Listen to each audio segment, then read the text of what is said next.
Hi, Evgeny here. I'm a designer by day and developer by night. And today I would like to introduce to you my new plugin, Vector to Image Master. Without further ado, let's jump into it. When vectorizing images in Figma, I believe full control is the way to go. Therefore, try it with Image to Vector Master. Select an image and run the plugin. What we get is a UI with a canvas on which we can move, zoom around, and see our vector image from our graphic. Now, of course, we get some controls over the vector graphic. For example, we can control how many colors we want to sample. We can control how fine are the regions we want to include in the vector graphic, so how many paths do we want to have. I do not want to go over every single tool because you can just try them out for yourselves, and they have quite helpful descriptions as well. What I would like to pinpoint here or point out here with vector to image to vector master is that in addition to these tools, we also have a really handy merge tool, which helps us actually customize the shapes before exporting them to our canvas.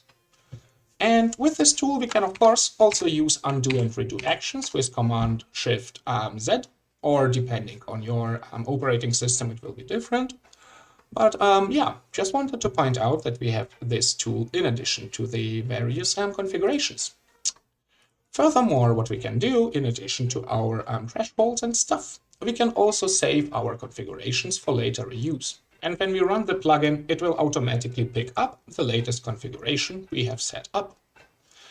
What we also can do is we can export and import the configurations, which makes it possible to share your configurations with colleagues. And of course, also for yourself, if you, for example, delete your browser cache, then the configurations are gone, as I do not use any external third-party services or backend servers. So I store everything on your client. But anyhow, let us assume that we are satisfied with the result here, and we want to place it onto our canvas. So let's just see what we get. Hit apply, and here we go. A super clean vector image. And I think this is enough for a demo at this point, and the rest you can just try out for yourself. I would be really happy to hear your feedback and improve the plugin based upon that, because I can imagine way more functionalities and manipulations, but I do not want to rush ahead on my own. That being said, thank you very much for your attention. I wish you a great week because it's Monday, and see you next time. Bye bye.